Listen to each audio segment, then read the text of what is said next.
Kumusta kayo? Welcome po sa another episode ng ating channel, no? Ang Dave Mart TV. Guys, today, we're making homemade mango cheese ice cream. Kasi guys, no, ngayon ang weather summer na. So, dito sa aming lugar, no? Sobrang init. Kaya to gawa tayo ng ating homemade ice cream. So, guys, ito meron tayong 3 big mangoes, no? So, slice natin siya. Prepare muna natin yung ating mango. Oh. Ang baga guys na ating mangga. So, set aside natin yung buto. Yung guys, yung buto kakayurin natin yung later on. So, kung meron kayong blender guys, no? Mas maganda i-blend itong mga ingredients natin. At kung wala naman, meron tayong alternative way, no, guys. So, bali guys, ito for slice ng mango. I-slice natin siya. Ito yung i-mix natin dun sa ating cream mixture, no? Later on, i-prepare natin yan. Ayan. Yan lang ganito.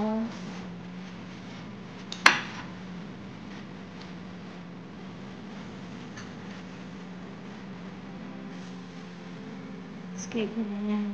Spoon. Then, dito sa isang bowl.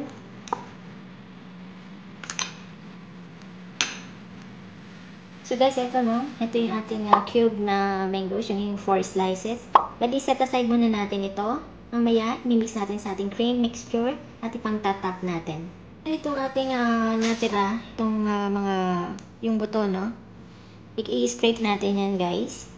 Bali, meron din tayong 2 slice pa na mango. I-mix naman natin to sa ating condensed milk. Since na yung ating sa ating 395 condensed milk, since na yung condensed milk natin wala non-flavor, no? So i-mix natin ito. So gawin natin dito guys. Dito natin bala.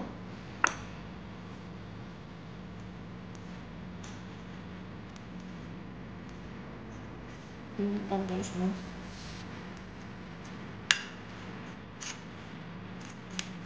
Parang siyang kinakayod using your spoon. Mas madali guys kung meron kayong blender, no? So, doon sa mga walang blender, ito yung alternative way, no? Madali rin naman guys. Yan, madali rin naman yung process na to. Kasi hinog naman yung ating mango Ito, no? Yung ating kumbaga na grind na mango, no? Sabi yun na to, tatlong buto guys, tsaka 2 slices ng mangga na natira, no? So, iset aside natin to. For the meantime, lagay muna natin, i-kill muna natin sa fridge, no? Habang piniprepare natin yung cheese at saka yung cream mixture. Nasa fridge siya, no? Kaya, siya, firm na firm. Kaya madali siyang i-slice, no? Madali siyang i-cut. Kasi pag yung cheese nyo, wala sa fridge. Bagong bili, then, i-slice nyo siya na medyo malambot, no? So, half lang nito. Half nito.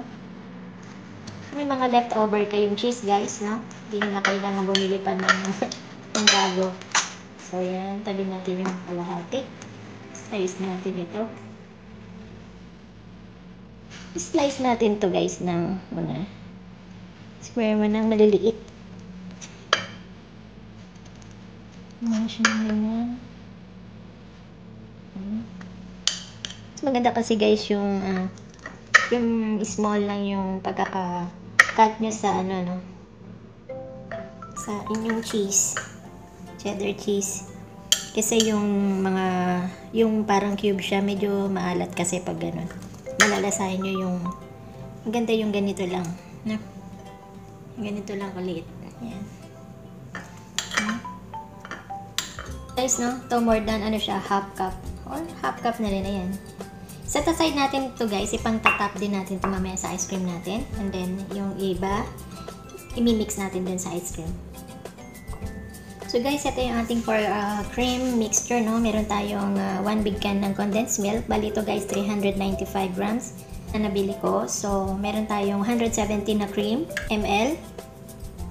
Meron tayong vanilla extract. And meron tayong, ito guys, optional, yung may mango essence natin, no? Optional na to. Itong ating cream, ano na siya, no? Overnight chilled na siya sa fridge, no? Kailangan guys, i-chill nyo muna yung inyong overnight chilled ang inyong cream and milk, no? Condensed milk. Kung nagmamadali naman kayo, pwede nyo siyang ilagay sa freezer for 2 hours at least. More than 2 hours wag na guys kasi baka mag-yelo. Mag-yelo yung inyong cream, no?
Ayan siya ganun, no?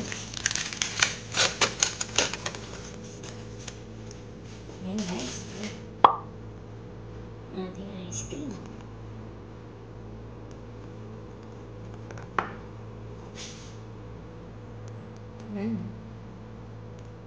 Wow! Ayan, guys. Yung mango cheese ice cream.